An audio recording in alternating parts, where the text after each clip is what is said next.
Ajax में request को send करने के लिए हमारे पास XML HTTP रिक्वेस्ट के मेथड होते हैं ओपन और उसके बाद सेंड। ओपन में हमारे पास जो सबसे लास्ट हमारे पास पैरामीटर है एसिंक्रोनस को जो रिप्रेजेंट करता है, that is a vital one, we need to study it little more. हमारे पास एजेक्स जो है that stands for asynchronous JavaScript and XML, और हमारे पास जो इसका मेथड है ओपन, इसका लास्ट हमारे पास जो पैरामीटर है इसको हम अगर हम ट्रू रखते हैं तो दैट रिप्रेजेंट्स कि ये एक एसिंक्रोनस रिक्वेस्ट है। अगर हम इसको ट्रू ना रखें तो हमारे पास वो मेथड तो सही होगा और वो रिक्वेस्ट भी जाएगी, लेकिन वो एसिंक्रोनस नहीं होगी। तो when it is not asynchronous so we can not call it an AJAX request. हमारे पास एजेक्स के अंदर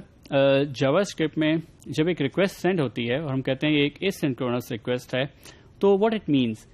कि हमारे पास XML HTTP रिक्वेस्ट का ऑब्जेक्ट रिक्वेस्ट सेंड कर देता है और उसके बाद कंट्रोल जो है वो ब्राउजर को वापस दे देता है और रिस्पांस का वेट नहीं करता, बल्कि हमारे पास जो रिस्पांस है वो जिस वक्त हमारे पास रिस्पांस आ जाता है, ब्राउजर को मिलता है, तो वो उसको रेडी करने के बाद जो है आपका इवेंट फायर करता है ऑन रेडी स्टेट चेंज का। जो इवेंट जो है फिर हम उसको अंदर अपना कोड लिखते हैं कि इस हमें रिस्पांस की बेस के ऊपर हमें जो रिस्पांस रिसीव हुआ है उसमें क्या डेटा है, उसकी बेस पे हम डिफरेंट कंडीशंस में अप्लाई करते हैं और उसकी बेस पे हम जो है जो भी हमें आउटपुट देना होता है यूजर को उस पर हम काम करते हैं। ये हमारा एक टिपिकल एग्जांपल है ऑन रेडी स्टेट चेंज के इवेंट की, कि हमने सबसे पहले जो है इसके अंदर रेडी की स्टेट को कंफर्म किया है कि वो 4 होनी चाहिए, उसका स्टेटस जो है वो 200 होना चाहिए। हम इसको फर्दर स्टडी करेंगे तो उसके अंदर फिर हम जो है जो भी हम काम करना चाहें वो हम इस पर्टिकुलर कंडीशन में हमेशा करेंगे इन केस हमारे पास रिस्पांस आया है।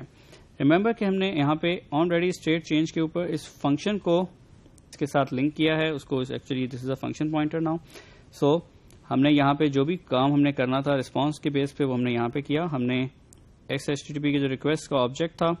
उसके अंदर से हमने रिस्पांस का टेक्स्ट उठाया और उसको इस केस में हमने डेमो के एलिमेंट के अंदर हमें डिस्प्ले करवाया। उसके बाद हमने जो है ओपन किया है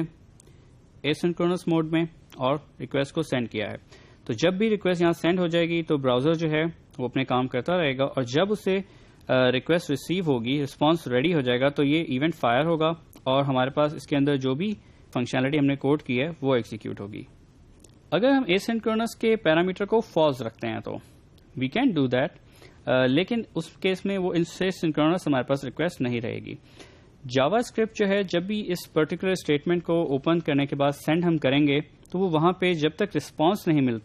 मिलता उससे सर्वर से, वो वहां पे वेट करेगा। लाइक इन दिस एग्जांपल कि हमने पहले ओपन किया है और उसके बाद सेंड किया है रिक्वेस्ट को,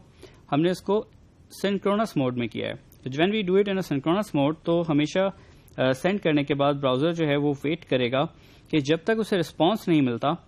तब तक वो इस लाइन से आगे नहीं जाएगा और हमारा जो ब्राउजर है, हमारे जितनी एक्टिविटीज हैं वो वहां पे होल्ड हो जाएंगी।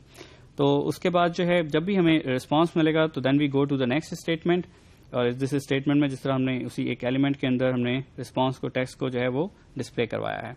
उसके बाद हम रिस्पांस टेक्स्ट के ऊपर जो भी चाहें एक्शन परफॉर्म कर सकते हैं। लेकिन सिर्फ जो हमारा इसमें इशू है कि अगर हम एसिंक्रोनस का जो पैरामीटर है उसको अगर फॉल्स रखेंगे तो it will not be a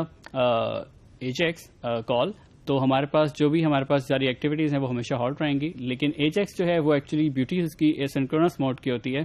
कि जिसमें हम तमाम एक्टिविटीज अपनी जो है वो जारी रखता है ब्राउजर, और जब उसे रिस्पांस मिल जाता है तो वो उसको परफॉर्म करता है और उसकी बेस के ऊपर हम जो है जो भी एक्टिविटी है फर्दर वो परफॉर्म कर सकते हैं।